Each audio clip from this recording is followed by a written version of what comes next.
All right, welcome back, YouTubers. This is Inland Northwest Native News. I'm your host, Jeff Ferguson. And I'm your co-host, Margo Hill. All right. Thank you once again for joining us. It is another great day to be Indigenous. We have a lot of stories to cover today, but we would like to thank you for joining us. We've been covering stories that affect, on a local, regional, and national level, the 11 tribes of the Inland Northwest, as far west as the Colvilles, back east to the Blackfeet, down south to the Umatilla and Warm Springs, and all the way up to the Kootenai and Kalispels with the Nimipu, the Colvilles, the Coeur d'Alenes, the Spokanes, and one more, Yakamas. All right. So we are coming Monday, Wednesday, and Friday from 8 a.m. to 8:30 p.m. a.m. p.m. a.m. a.m. So that being said, we just wanted to thank you for joining us. If you have any questions or comments, feel free to post them. We are posting them live on the feed on YouTube, and we can also leave the links to all the stories in the comment section below. So with that being said, we better get going. We did kind of have a little late start this morning, but we didn't want to keep things too late. So the first story that we have is Tribal lawsuit halts the Donlin Gold mine. So the judge rules proposed Alaska mine doesn't meet water quality standards.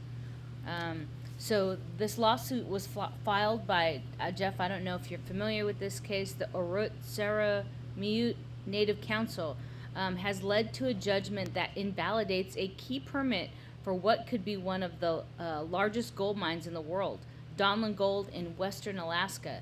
The proposed mine has tribes, villages, and for-profit Alaska Native corporations at odds with each other. Some say the project will harm the critically important salmon fisheries, the mainstay a locals' diet. However, it would also bring infrastructure, jobs, and other benefits to the region. And two Alaska Native corporations would profit from it, of course. State Judge Z. Kent Sullivan ruled Monday that the Alaska Department of Environmental Conservation erred when it issued a clean water certificate to the Donlin Gold. He found in favor of the tribe's argument that the project would meet state water qualities, wouldn't meet state water qualities. So this was an important decision by Judge Sullivan. The state of Alaska, rescinding the certificate. Yeah, that's a big deal. The state certification is required for Clean Water Act under Section 404, permit of the U.S. Army Corps of Engineers. This decertification will invalidate the key federal permit as well. And the state's agency has 45 days to decide whether to follow or contest the judge's recommendation. The proposed mine would be about 280 miles northwest of Anchorage in the Crooked Creek tributary of the Kuskokwim River, upriver about 13 miles from predominantly Alaskan Native communities. the Kuskokwim? Kuskokwim. Kuskokwim, okay. Kuskokwim is 700 miles long, the 9th largest river in the United States in volume, and 17th largest by drainage area. So that's a very extensive story here. So we will leave the comment section, we'll leave the link to this in the comment section below. That, it's another environmental issue. We have another tribe stepping up to fight it. We have land, we have water, we have habitat, we have all these different things that are at stake here again. And again, it's Indian country stepping up to fight the good fight. So we'll have to try to keep an eye on that one. For clean water. I know. These are some of the last pristine water bodies in the world, in Alaska.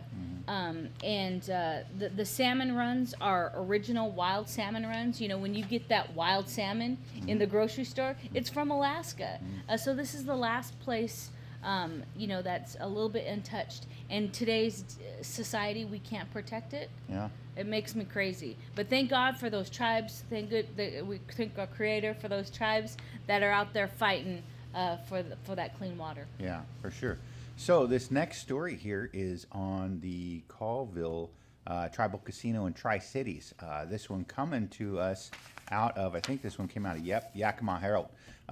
It's a proposed casino in Tri-Cities, and it says it could be a major employer in the area. So yeah, so thanks to Annette Carey for carrying this story. The Colville tribe plans to develop 194 acres in Pasco for a future casino and other projects east of Highway 395. A Pasco casino and other developments planned by the Confederated Tribes of the Colville Reservation has the potential to become a major employer in the Tri-Cities. But the opening of the casino is still a few years away. The Colville tribe expect to transfer the land for a tribal casino in Pasco. It will take 2 to 5 years. Again, this land has to be transferred by the United States government and held in trust for the benefit of the tribe. The Colville tribes had bought the land just inside Pasco, and there's going to be other economic development projects. The 194 acres is just north of the Karchner Street and exit on Capitol Avenue. Francis Somday, the executive director of the tribe, said that Pasco Chamber of Commerce meeting virtually this week that is possible for economic development such as a convenience store, gas station, and other parcels that are moved into trust before casino is even built. So lots of development. The size of the casino or anything of that would still be unknown. Cody Dizitel of the tribe's natural resource director really talked about when construction was going to begin, and the tribal officials are anticipating a casino will likely employ more than the other Colville's 3 casinos combined in this Tri-Cities area. So, yeah. wow. So from my understanding, so the way this sounds is that they have to go through the 2719 process. Is that right? Yes. Yeah. Okay. So. Yeah. You have to. Regular property has to put into trust, and if you want any gaming franchise, it has to be specifically go into trust for gaming. There's a whole other process. We transfer fee to trust all the time. Fee simple absolute is how everybody owns property that's on the tax rolls and so forth. But trust is a different matter, which is in trust for the Colville tribe, and then trust for gaming is 2719, an entirely different process. Yeah. So that is a really good point. The process can take a long, long time. For the Spokanes, it took, I think, 10 years was what they said. So because we had people opposing us. And it would not surprise me if they got some opposition in Tri-Cities, too. Yeah. So it'll be worth keeping up. It'll be worth watching to see what happens with that. Who knows? It might come as a welcome entity in the area as far as for the jobs and such. But I'm going to tell you, Jeff, that is the Colville tribe's seated area. It was their true homelands. When Chief Moses was back in Washington, D.C., he told the government agents, he circled it on a map, and he said, this is my reservation, this is my homeland. So although they moved the Colville tribe to the current reservation, that was the home of the Moses Band, and Chief Moses specifically negotiated for his lands in the Tri-Cities. But European settlers came in and they objected, and then of course other folks took all the best farmland, and they moved Chief Moses to the reservation. It's a tragic story. When they were moving the tribe over the river, Chief Moses' son drowned when they were riding the horses across, and he said, this is never going to happen again. So Indians paid dearly for their reservation rights, and they were dispossessed and their lands were stolen. And Chief Moses really negotiated hard back to D.C., and they totally disregarded that. He got ripped off. Wow. Well. Sorry, that's my. I had never heard that story. So. Yeah, no, he circled that map when he was back in D.C. He circled specifically the land, and then the D.C. officials totally lied and ripped him off, and then he didn't get that reservation land. So, wow. Yeah, that's heartbreaking. It happens all the time in Indian country. Yep. Losing more and more lands. I read an article a few years back that said approximately, it's like 69.8%. So nearly 70% of all tribal lands are controlled by non-natives. And I thought that was just, took me a second I just kind of always, thinking, oh, well, they're Indian lands. Indians control them, but that's not always the case. So anyhow, we better keep moving. We have this story here that ran locally in the Pacific Northwest Inlander. It's time to change the North Central High School Indians mascot. And this story is by Jenny Slagle. It reads, Indian, Native American, American Indian, Indigenous, Urban Indian, Indian. The terminology I use describing myself depends on where I am and who I am around. I never call myself a mascot, nor is the term Indian a nickname that I would allow non-natives to call me. It's time to change the North Central High School Indians mascot symbol. We have tried before to change the native imagery at NC with some success. They no longer cross the stage holding a savage tomahawk like they did for many graduating classes, and instead have access to respectful eagle feather staff with 4 feathers representing the 4 classes of freshmen to seniors. Cheerleaders no longer lead cheers in traditional buckskin dresses. This indicates that change is a process, not an event. The mascot symbol change is another step to truth and reconciliation. But first, we have to get the native story right. Some are calling this proposed change cancel culture, and that it will erase native history. It is school tradition. The term Indian honors native attributes, and the Spokane tribe approves of the term /symbol. NC opened in 1908, so opened quite a while ago. This is here's a photo of Jenny Slagle. NC opened in 1908 as the second high school in the city, and in 1923 adopted the Indians mascot. In 1920s was an era of discrimination against Native Americans through U.S. policy and actions that were put in place to assimilate and strip Native Americans of their culture and traditions. This original cancel culture continued through the 1960s when Congress sought to abolish, relocate, and terminate tribes through various federal policies. So that article, again written by Jenny Slagle, ran in the Pacific Northwest Inlander, and it comes with a lot of, or it covers a lot of territory. There's a lot of different things that happened in here. One thing, notably, it talks about the second high school in the city in 1923. So 1920s. And I don't know if you know this or not, but up until the 1920s, they were still running ads in California newspapers for native scalps. It was, if I remember this right, it was $1 for baby scalps, $5 for native women, and $10 for native men scalps. Up until, I think, 1921, I think, was the last time I saw one of those ads running, and I believe it was in San Francisco newspaper that I saw it. But now, if you think about that era, that time, to have that come through and be named, yeah, it's been a long time. That's 100 years, almost. 98 years. 98 years is plenty of time. And I think it is time to change that. What do you think? Yeah. Jenny makes some really good points, so. Yeah, that's it's a long time in the making. I know there's going to be blowback. People that went to that school, people that, there's a lot of generations that went to that school, and so. Well, I'm conflicted. Mm-hmm. My tribe has worked with the North Central, mm-hmm. And trying to have the symbol in a respectful way. Mm-hmm. So I'm conflicted about the issue. Well, it says in here that the Spokane tribe approves of the term /symbol. Is that something that you are familiar with? I don't know, but I know the school has worked with them mm-hmm. to do education mm-hmm. About tribal people and mm-hmm. tribal citizens. Our mm-hmm. tribal elders have visited there. So yeah, it's a story that goes both ways. Yeah. Okay, well, we will keep moving right along. We have a really neat story here. American Theater. Let's see here.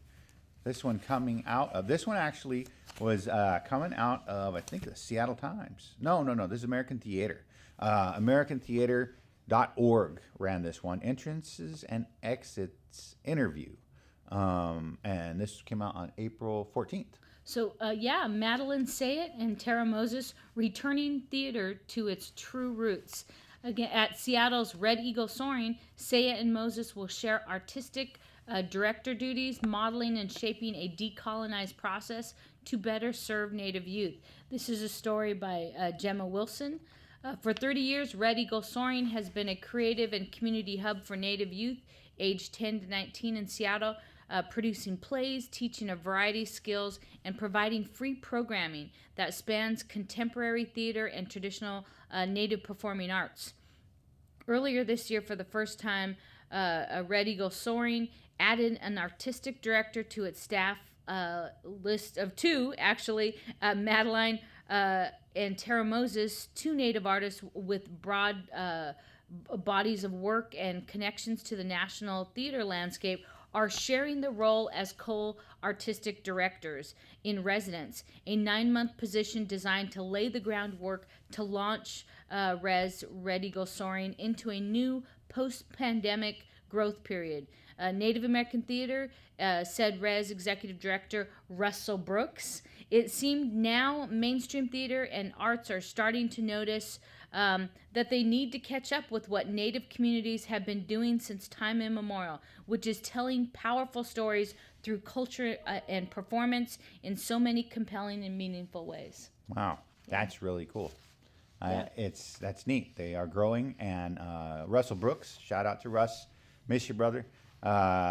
Hopefully we'll be able to get some of their work over here, maybe come October for the One Heart Native American Arts and Film Festival, but we shall see. This is a great step in the right direction. I think it's so true. It seems now mainstream theater and arts are starting to notice they need to catch up with what Native communities have been doing since time immemorial, which is telling powerful stories through culture and performance in so many compelling and meaningful ways. I think that that is really it's an important part of Native culture that has been kind of fading away, and I'd love to see our newer and younger generations come out strong, bold, powerful storytelling to tell our stories, to tell us, you know, how things were, how things came about. I would really like to see some stuff based on things like coyote, you know, how the animals got their name, and maybe the creation story, and maybe coyote goes to powwow. So I think that's a great direction for these guys to go, and it's really neat to hear that they're still maintaining progressive projects through COVID. Yeah, we're big fans of Red Eagle Soaring. Mm-hmm. In fact, you see it in the intro. Mm-hmm. Some of the actors there when they did a theater performance and a theater workshop right here in Spokane. Yeah, pretty cool. Mm-hmm. So this next story is on tribal leaders, and this one comes off of the Perce Facebook page. I saw this one. It's pretty cool, I thought, anyhow. Says tribal leaders. This is Columbia Basin tribes gather in support of Columbia Basin initiative proposed by Congressman Simpson. So we've been following this story. Simpson has a proposed budget of about $33 billion that he wants to use to reclaim or to remove the dams on the Snake River. And this is part of that movement. And I thought this was really cool because if you look at this picture of those tribal leaders, there's some really powerful leaders in there. Yes, there is our tribal chairwoman. Just off to the center right is Carol Evans, and a bunch of other tribal leaders in there. I think that's in the back. That's Colville chairman back there. And in the front, I recognize that gal, but I can't remember what her name is. The masks are a little tricky. So the masks are a little tricky. So, yes, this is pretty exciting. Pendleton, Oregon. Creator, I ask, when you make our hearts big, I ask that you make our hearts big so we can be strong as a people. Were the opening sentiments as the Columbia Basin tribes met today to discuss the health and survival of the basin and salmon populations in the Northwest. That's our wealth, the health of our environment, noted Colville Business Council Chairman Rodney Costin. Mm-hmm. All right, so that was Rodney Costin. Together, several representatives from 11 different tribes congregated to discuss their approach for supporting Representative Mike Simpson's comprehensive approach to addressing the salmon, energy, agriculture, and transportation issues in the region, the Columbia Basin Initiative. The meeting will continue through tomorrow as the tribes are scheduled to meet with regional elected officials and their representatives, including Representative Simpson and several others. The resounding theme being that of the health of the Columbia Basin and its future survival, which includes the fate of salmon, eel, and everything that depends on these natural resources. So, okay, so it tells us that's who that was. I'm going to look at this again. So this photo from left to right, Delano Saluskin out of Yakama Nation, Shannon Wheeler, the Nez Perce tribe, Rodney Costin of the Colville Confederated Tribes, Devon Boyer, Shoshone Bannock, Jimene James, a Coeur d'Alene tribe, Brian Thomas, Shoshone Paiute tribe, and let's see, Raymond Sumpty of the Confederated Tribes of Warm Springs, Jody Richards, Burns Paiute tribe, Kate Brigham. That's who that was in the front that I recognize. Kate Brigham of the Confederated Tribes of Umatilla, Carol Evans, Spokane tribe, Shelley Fiant of the Confederated Salish and Kootenai tribes. What an awesome group. Happy to see them out there supporting this initiative. Simpson's leading the fight on this one. They're stretching across the aisle. It's tribal members, tribal communities, it's Democrats, it's Republicans, it's salmon, it's eels, it's business owners, environmentalists, all these different people, and I hope they can make some positive progress with this, because this is the largest initiative that's ever been presented of any kind within this country to reclaim that. And for years, we've had paddlers, Free the Snake, environmentalists down there. Yeah, flotilla. At the flotilla. It's a big initiative that's been building momentum, and now is time. Now is the time. I like that saying. Now is the time. This is the place, and we are the ones to make that change. Yes, very nice.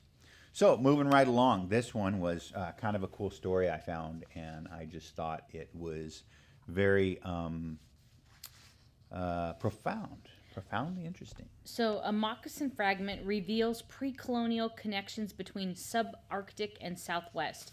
This is by Native News Online. New research by anthropologist Dr. Jessica Metcalf at Lakehead University in Thunder Bay, Ontario, and other researchers provides direct evidence of long-distance connections among pre-colonial Dene peoples of northern Canada and the southern United States. About 800 years ago, a group of highly successful hunter-gatherers spent several decades living on the north shore of Great Salt Lake, Utah. Archaeological evidence suggests that these promontory people were Dene ancestors whose moccasin style indicates an origin in the Canadian subarctic, more than 932 miles to the north. Dr. Metcalf's research shows that the promontory people also made at least one journey even further into the south and or east, bringing back a scrap of leather that they incorporated into one of their distinctive moccasins.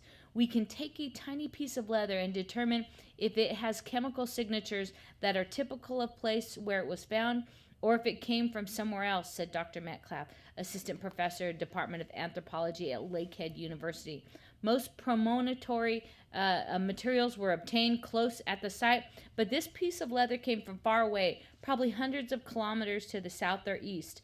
Using the cutting-edge techniques of archaeological tools, it's growing, and Dr. Metcalf has said this is the first time that past human migrations have been reconstructed using chemical traces in footwear. This research contributes to the long-standing archaeological puzzle: how and when did the Dene language family spread across the Canadian subarctic into the American Southwest? Wow. So, yeah. Yeah, it goes on to state, during the colonial period, these populations were seen as geographically separate and thought to have no direct connections with one another. However, Dr. Metcalf's research suggests that Dene groups traveled great distances to gain and utilize landscape knowledge. This likely facilitated the gradual migration of the Dene ancestors from the subarctic to the southwest. Very, very interesting article coming to us from Native News Online. So thank you for sharing that with us. I think as we have, unfortunately, the melting of these ice caps, that we're going to see more and more of these things come out. and we're just going to have to keep an eye out and see what comes of it, because with the technology to be able to do the DNA tracing, with the technology to be able to see what animals were involved as far as for the footwear and the clothing and all the different foods that were utilized, I think we're going to see more and more of that. So Yeah. Okay. All right. So that being said, I think we have a time for a few shout outs if you have any shout outs. Yeah, shout out to Ronnie Winecoop. Happy birthday to our little niece, Ronnie Winecoop. Also, Greg Abrahamson Jr. Happy birthday, Greg. Thank you for all your regulatory work. Don Motanic. He's been out in Indian country. He's been inspiring young people to be part of ACES, the American Indian Science and Engineering Society. My little cousin, Georgia Wynn. And a special shout out to Penny Spencer, who's doing great things at Spokane Tribal Network. We really appreciate having her in our community. All right. Shout out to Penny. All right. So I think that's about all we have time for today. Again, we appreciate you being here. If you have any questions, feel free to post them in the comment section. We review it pretty regularly. And if you have any story ideas, feel free to share them with us. Lemlemsh, like and subscribe.